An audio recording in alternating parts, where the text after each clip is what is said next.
इस बार सदन का मौजू कुछ अलहदा सा है। सत्ता पक्ष की तरह विपक्ष भी पूरी हनक में है। हनक इस बात की संख्या बल में ठीक ठाक है, इसलिए हमारी आवाज दबाई नहीं जाएगी। हमें भी बराबरी में बोलने का मौका मिलेगा, हमारी बात भी सुनी जाएगी, डांट डपट कर चुप नहीं करा दिया जाएगा। 24 जून से 18वीं लोकसभा का पहला सेशन शुरू हो चुका है। 10 साल बाद लोकसभा में लीडर ऑफ ऑपोजिशन चुना गया है। राहुल गांधी सदन में नेता प्रतिपक्ष की जिम्मेदारी निभाएंगे। इधर कांग्रेस नेताओं ने सरकार के कामों पर नजर रखने के लिए शैडो कैबिनेट की जरूरत बताई है। हालांकि ये पहली बार नहीं है जब विपक्ष ने शैडो कैबिनेट बनाने की बात कही हो। साल 2014 में केंद्र सरकार के कामकाज पर निगरानी रखने के लिए कांग्रेस पार्टी ने 7 शैडो कैबिनेट कमेटियां बनाई थी। आखिर ये शैडो कमेटी का कॉन्सेप्ट आया कहां से है, इसकी जरूरत क्यों है? अगर शैडो कैबिनेट का गठन होता है तो राहुल गांधी की उसमें क्या जिम्मेदारी होगी? शैडो कैबिनेट से पहले अपने संसदीय ढांचे को समझते हैं। ब्रिटेन की तरह हमारी संसद में भी 2 सदन है, पहला राज्यसभा, दूसरा लोकसभा। राज्यसभा संसद का ऊपरी सदन है और इसमें 250 सदस्य हैं। 238 सदस्यों का चुनाव राज्यों की विधानसभाओं से होता है, जबकि 12 सदस्यों को राष्ट्रपति मनोनीत करते हैं। लोकसभा संसद का निचला सदन है, इसके 545 सदस्यों का चुनाव सीधे जनता करती है। इन्हें हम सांसद या मेंबर ऑफ पार्लियामेंट कहते हैं। बहुमत के लिए 273 का आंकड़ा जरूरी होता है और लोकसभा में बहुमत साबित करने वाले दल की सरकार बनती है।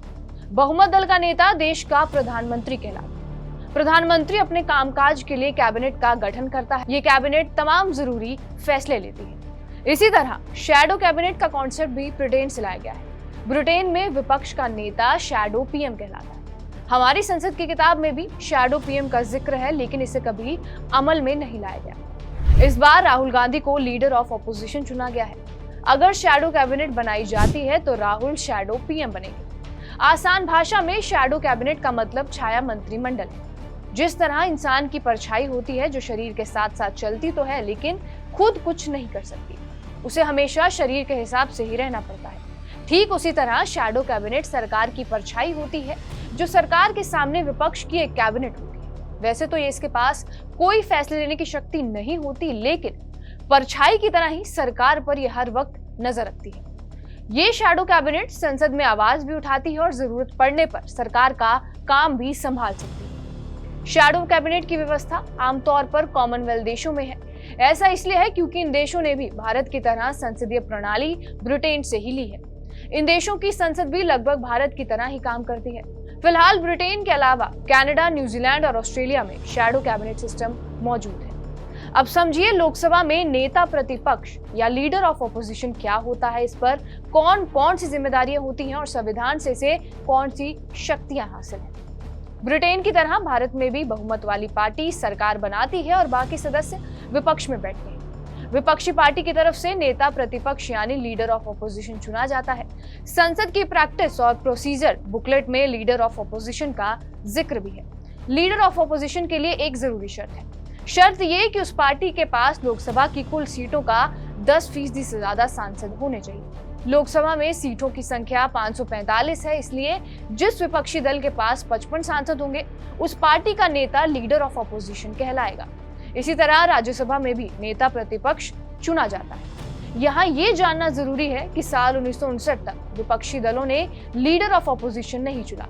साल 1959 में कांग्रेस पार्टी का विभाजन हुआ। कांग्रेस का एक धड़ विपक्ष में बैठा। कांग्रेस ओ के नेता राम सुभाग सिंह लोकसभा के पहले लीडर ऑफ ऑपोजिशन बने। साल 1977 में नेता प्रतिपक्ष के लिए salary and allowances of leader of opposition act पारित हुआ।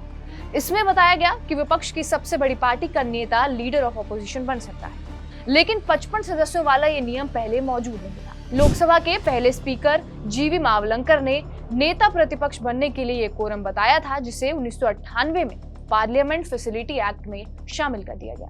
इसके तहत 10% वाला नियम बनाया गया।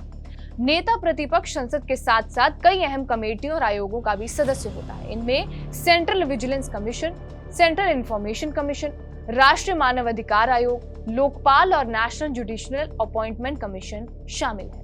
बहरहाल आपका इस वीडियो पर क्या कुछ कहना है, हमें कमेंट बॉक्स में जरूर बताएं। बाकी देश और दुनिया की तमाम बड़ी खबरों के लिए बने रहे हमारे साथ TV9 डिजिटल पर।